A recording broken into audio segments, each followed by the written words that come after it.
What's going on, you guys? Welcome back to the vlog. My name is Nate and I say VFs. We're making a lot of progress. This is a fabrication day. I am with Louie and we're fabricating a freaking battery box, dude. Check this thing out. This is what Louie's got cooking so far. Oh wow, dude, that's cool. Wow. Oh, okay, so the idea is to basically either find an existing stud or an existing nut already on the car, or weld a nut to basically the bottom where we're going to be mounting it, so that way we will be able to run a big bolt through here and pretty much just pin the battery down to the chassis and it won't move at all. This is so freaking cool. This box is like literally perfect, dude. Maybe like some tabs like that. No freaking way. And then you could use this one just to take it on and off. Yeah, just honestly. in case you need to, just so you don't have to unbolt the whole thing. Dude, this is gonna be freaking fire. And then the idea is still to mount the fuse box on top of the battery somehow like that. I've already broken most of the tabs off of this guy, so we only have one left to work with, but I don't know. We'll get to it. And then the location of that battery box is going to be pretty much right here. This is removable, so perhaps we can, I don't know. I don't know yet. We're still brainstorming, we're still figuring it out, but the idea is basically to have a mountable battery box right here, and if I do choose to run full interior, it's just going to be chilling right here next to the triangle. I can have all my fuses and stuff in there and then have my fuse box right here, so that way, you know, if anything goes wrong, if anything happens, I'll be able to just quickly disconnect my battery, pop open my fuse box, check all my fuses, and I'll have all my spare fuses and relays stored in this triangle just like Leo does. And yeah, guys, so far super stoked about the progress. I don't know if you guys truly understand the vision yet, but you will, because we're about to wrap this up. And oh wow, what the hell. See guys, it just keeps evolving. That's why it's hard for me to explain to you guys what we're doing, because honestly we are just being creative and seeing what we can come up with. If you guys do not know this, Louie is a fabricator. He has been welding for how long, dude? About 6 years now. And we previously did all of this work to the Corolla. I never actually explained to you guys what happened to the freaking Corolla. Pretty much the car never really got maintenance and it needed a new engine due to like worn out piston rings. It was just pretty much just burning oil. It wasn't making compression anymore. And I built an engine for this car, swapped it in. The car was running cherry for like a week, and then the torque converter seized up because yes, I used the same old torque converter. She still didn't want to be on the road for very long. She only lasted about a week before the torque converter seized up, and that pretty much locked up the engine. The engine like pretty much twisted forward and it ripped that stud out of the freaking frame rail. It ripped that one out. And pretty much the car sat for like a year and a half because I wasn't capable of fixing it and I didn't know what to do with it. That's the transmission. But Louie finally came over and said he was going to do something about this. And we performed a bunch of surgery on it. That video is already posted, so I will definitely put a link there. But yeah, dude, this guy's a freaking awesome fabricator and we're completely transforming this car now. So I'm still on the fence about what interior I'm going to run in the back of the car. I recently picked up my original 88 triangles for the HF. They're blue, painted black. I don't like it. They look like a cow, so I'm gonna have to figure out what I'm gonna do about that. But I do technically have most of the rear interior. If I do run the rear cargo cover though, I'm not gonna be able to run that cool cross brace. But honestly, dude, the rear interior is probably a lot cooler than that freaking cross brace, right? And it does open up ideas to me and Louie were talking about possibly building a enclosed cover that basically encloses the tub of the top, where the spare tire used to be. Pretty much encloses that entire area, because then I could store a fuel cell back here. So I don't know, guys, it's all in the works. We are literally just being creative, seeing what we can come up with.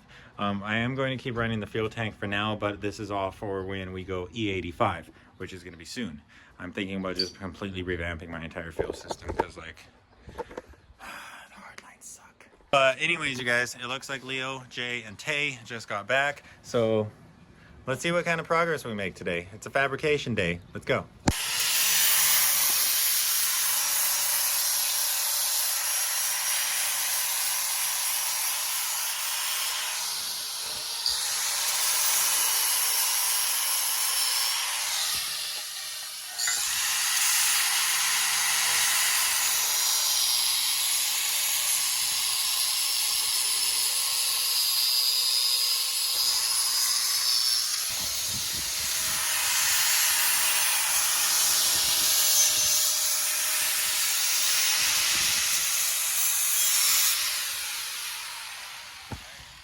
It's just enough room so that you could still like take it out with the thing still in here.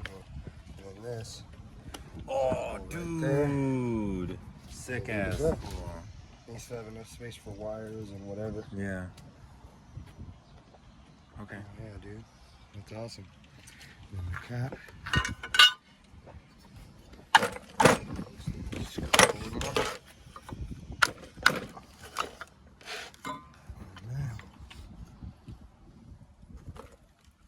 That's pretty much what we got. That's fucking sick. I know, dude. That's so cool. Yeah, it's pretty cool. While Louie's working on the box, we did do a couple of things. You guys saw in the time lapse, we painted our wipers because somebody painted our wipers red. And then I installed this steering wheel that Classy gave me. I got this from Miguel Santana, Classy Garage. Definitely check him out, he's freaking awesome. Over here, we got our freaking strut bar installed. This came from Brandon, BRTT_94.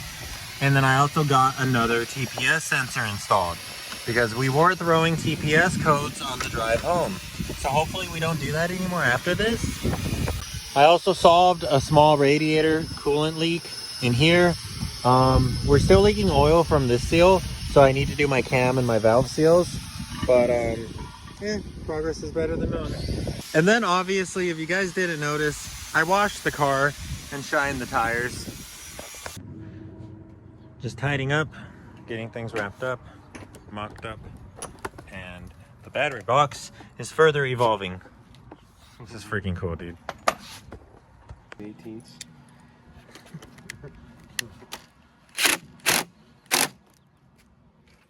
Nice, dude. And that nut is tacked in there, so it's not going nowhere. And we also have another nut and bolt right there. Nuts and bolts holding it onto these brackets, and I think we're going to weld these brackets into my car, so that way then the only thing that's actually permanently in my car are these two little brackets. And these brackets can obviously be used to elevate the battery and have it at an even surface. But like, shit, dude, that's the freaking battery box. That's freaking awesome, dude.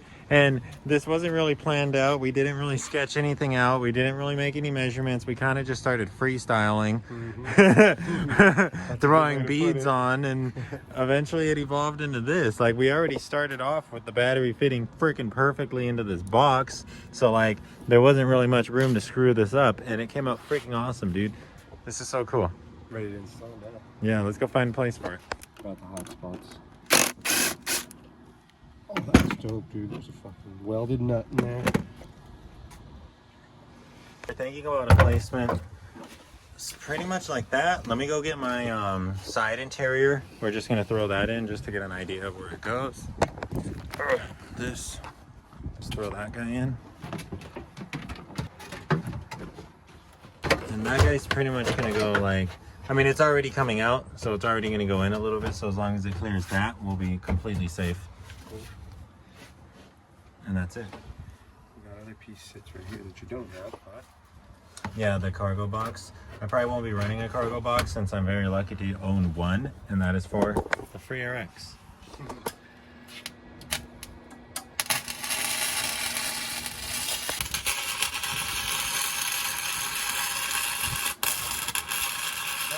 Even Steve was there. Steve Amoeba or what Steve? Nah, 64 Steve. Steve, oh dang. Yes, Steven wanted to see, no? Dang, look at all those audios, hell yeah. Normally guys, don't ever freaking weld next to a battery, but this is a dry cell and Louis is a professional, so risks were taken into consideration. Learn at your own discretion, right? Yep. But anyways, he just laid a couple little tack welds on each corner so that way the brackets are actually in one piece, and then he was just like freaking tugging on the battery and it moves the entire sheet metal underneath because the CRX is a freaking tin can. So that should be completely sufficient, way more than enough, and that should be completely good to go. We didn't want to actually start laying beads that close to the fuel tank. Alright you guys, leave a comment down below what you think about this freaking mint battery tray. What I'm thinking about doing is, here, check this out.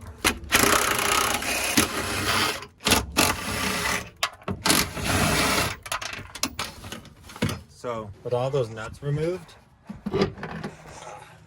we can literally remove the battery tray as one solid piece. So what I'm thinking about doing is I'm going to paint this battery tray I was thinking wrinkle black. Let me know what you guys think. What color should this be? I was thinking doing it in wrinkle black and then painting all of this red again, because as you can see, it got kind of scratched up with us mocking it up, and furthermore, it was just pretty ugly to begin with. But we can take a wire brush to the freaking spot, to the spot welds, and we can clean all of this up and we can paint it. I was thinking about just doing all of this in red and then doing the battery tray in black. Let me know if you guys think that would be cool, or I don't know, I could just clear it. I don't know, comment down below. But this is so cool. And what I was telling Louie that he should do is he should make himself a logo like Louis built or something, and pretty much get like 50 plates just mass produced, laser etched, and then tack weld them to like literally everything he makes. Because imagine if that said like his name on it. This is so cool. Let me get the fuse box and show you what that looks like. And that's pretty much what that's gonna look like. So we're gonna have our positive coming out, probably running directly underneath the passenger seat and going across the tunnel like that, going to the starter. And we'll be able to feed the fuse box directly, or like that. And then we'll have our ground. We'll probably ground our ground. Honestly, we could ground our ground right here to the battery box. That's probably a pretty good ground right off the bat. So let's go. Okay guys, so obviously these wires are still pretty damn sloppy, and we're probably going to need to do a little bit of rewiring. But for the most part, this is how we're going to be running everything. We have the fuse box right on top getting feed from the positive terminal, and then we have our alternator cable coming from the alternator. We might run an inline fuse on the alternator just because, you know, this is a really freaking long cable. Actually, we are probably going to do that. Let's just say we're going to run an inline fuse on the alternator because this is a pretty long cable. We have our ground right here going straight to the battery tray, and let's see. Nice. Cool. So that all worked out. That's really nice.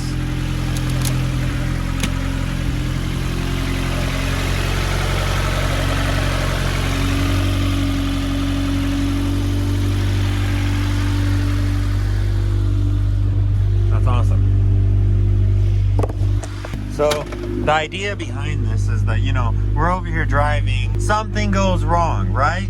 And we immediately need to turn off the freaking car. Well, boom, boom. And then we'll set this up to basically just be a quick disconnect. But like everything is gonna be right here. It looks a little ugly right now, only because our wires are a bit of a mess. But once we get this all figured out, once we get this all situated, this is gonna look super clean. And this is just super convenient because our fuse box is right here. We'll mount like a freaking fire extinguisher right here, just in case anything goes wrong. All the important stuff is right there. This is awesome, dude. And I don't know if I showed you, but I got classy garages. I got the steering wheel mounted. I don't know if you guys like it or not, but I like it. I think it's cool. Really brings the whole race car vibe to life. The goal setup is to be running an NRG Slim quick release with a horn on this wheel because I like this wheel. But if I wanted to be a little slimmer, I could always get a flat wheel because this is it's like a half dish. But I like the wheel itself. It's just an eBay wheel, but it's really nice. I like it, it's comfy. But like, obviously we still have a ton of stuff to do. The bumper still needs to be straightened out. The heater core is over there. The carpet is right there. The rear interior triangles are right there. We have this freaking strut brace. I don't think I'm gonna run the cross brace anymore. I think I'm just gonna run the pillar brace and then the strut brace, because that will allow us to have our full cargo cover on and have our, basically our triangles on the side, have our, what's that called? The quarter panel interior. Louis made this crazy thing. I think I might have it on backwards. Yeah, so Louis fabbed this up on his own. If you guys follow him on Instagram, you'll see him when he made this. One thing I would like to do though is let's plug in our OBD0 fan and see if it freaking turns on. Because if it turns on, then this car is running right. Freaking fan plugs inside of the car. So if this turns on, then the car is running right. Let's find out. But for the most part, guys, that's gonna wrap it up for this video. We still have a lot of stuff to do. We still have a lot of stuff on the list. Obviously the car is still a freaking shell.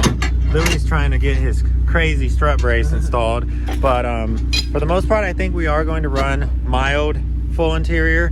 We're gonna have most stuff.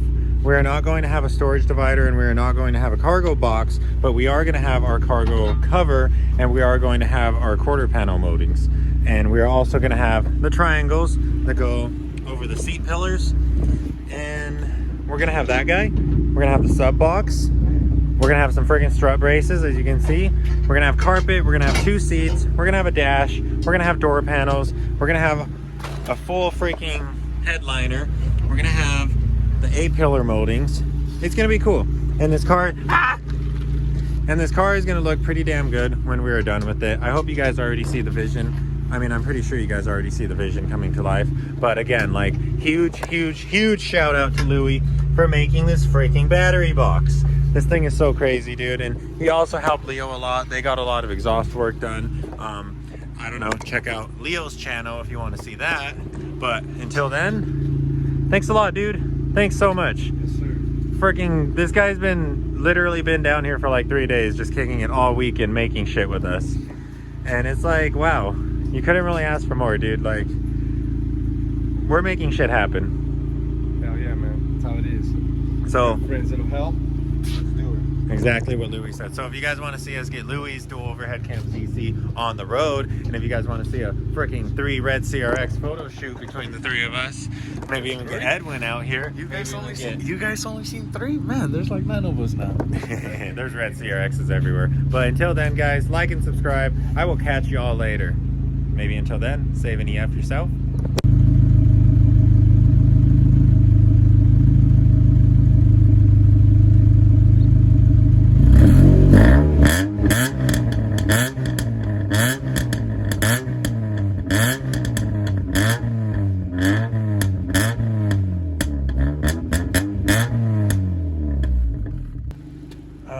No check engine light anymore.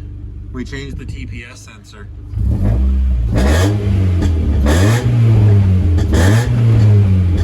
She's responsive. Yeah, she is. I can actually move the pedal now. No putt or nothing. She's a lot more responsive, a lot happier. That fan hasn't turned on yet.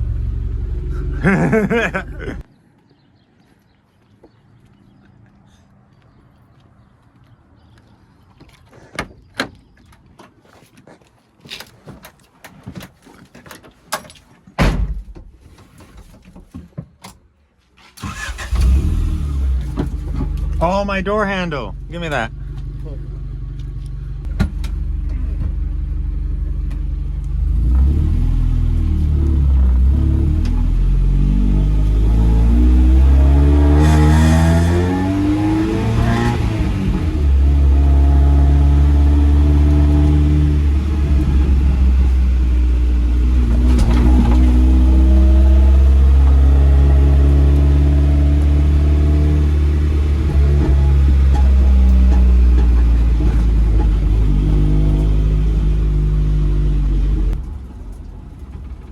All right, I think our clutch is definitely done.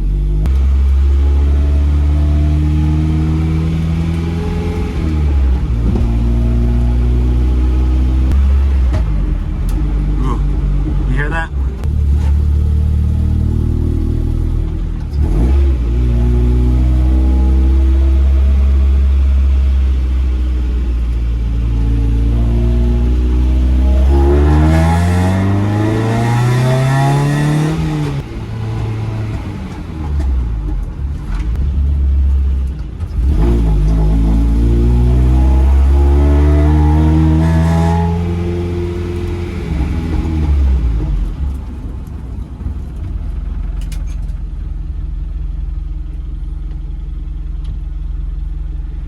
She moves.